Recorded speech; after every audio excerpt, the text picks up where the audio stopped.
want to show you the application of Bong Sao in boxing, which I use quite a bit. And the way that I kind of think of this is like, you ever watch the Rocky Balboa movies?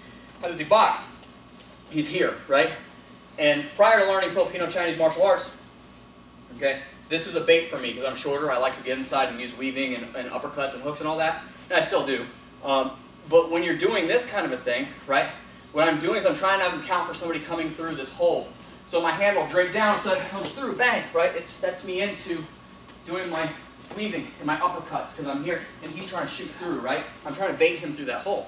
But what we do now is we use the actual Bong Sao technique, right? And the way I think of this is like in crane style kung fu, especially feeding crane, because you have 5 crane types, but feeding is the aggressive form, kind of like Kali, right? They talk about the 3 sticks of the hand, the elbow, and the shoulder. So if I, for instance, if he's got his target out, right? Okay, let's say that this is here. If he's hitting me with stick 1, what he can do is pull this back and hit straight with that same elbow, right? And just come in. Bang, just like that. That's called collapsing, right? So he holds his target up, okay? Let's say that I'm punching at this target, right? So I punch. Let's say I get space. I can collapse, bang, and I can hit with the second stick.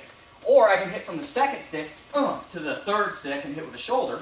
Or I can go from the fist, and I can shoulder check somebody. Or if I've got somebody on me, I can bump them and then come back out and hit them with an elbow and then the hand, right? So what happens is, when I block, like a traditional contact boxing block like this, what happens is my hand gets trapped in my head. Because he throws the jab, I block like this, look at, there's really nothing for this hand to do right now because it's glued to my head. It's no different than me putting my hand on somebody and then putting their hand over top of it. It's what we call a simple trap. So what I do instead is like they call the cast netting blocking, which is this structure.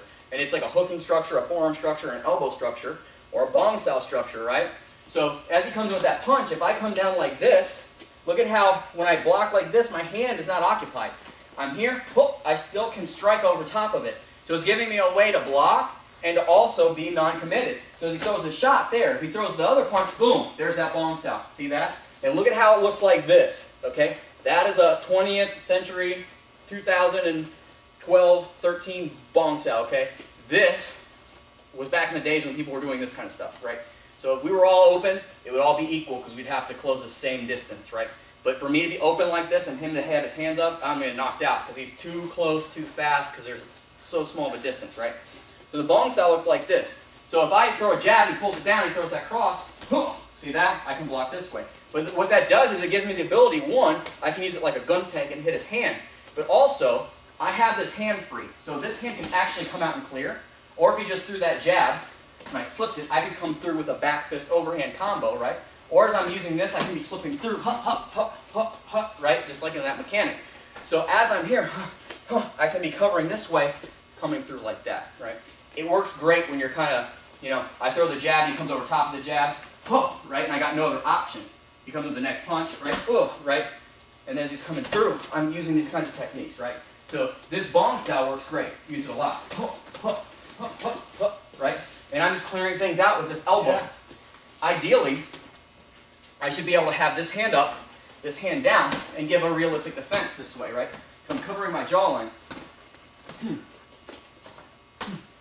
Right? See that? It's the same kind of thing as having this elbow up. Right? But any time, right, I can use that hand.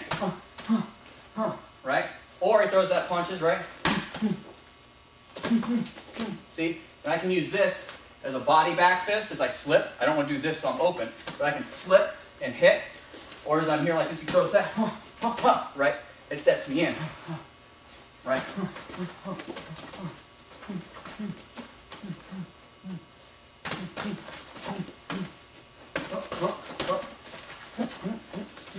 Right?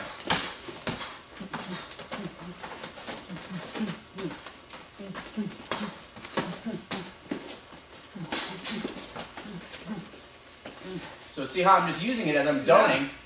It just keeps a lot of stuff in the way where if I wasn't using that mechanic, I'd be getting ate up. Okay? Because Fur's a tight boxer. He's been boxing longer than I've been alive. So, you know, these are those kinds of techniques where you find yourself off center. And maybe I throw a hook and I miss and you know what I'm saying? And now I got nothing, so I raise this up. But this is just the same as doing this, except when I'm here, I have this free.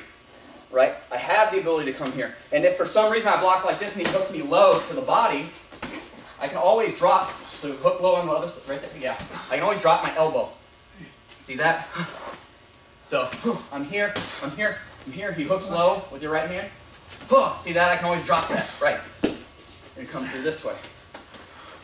Works great with the head movement. Because as he throws the punch and I zone out, see how I slipped it? When I slipped it, I came back like this and I used that first one we used. And see how it's the same structure. I slip back, I'm here, then that lopstyle comes through, one. See that? How it went right over top.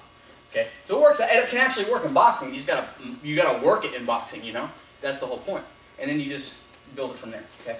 So go ahead and try that. That's our Bong Sao cover.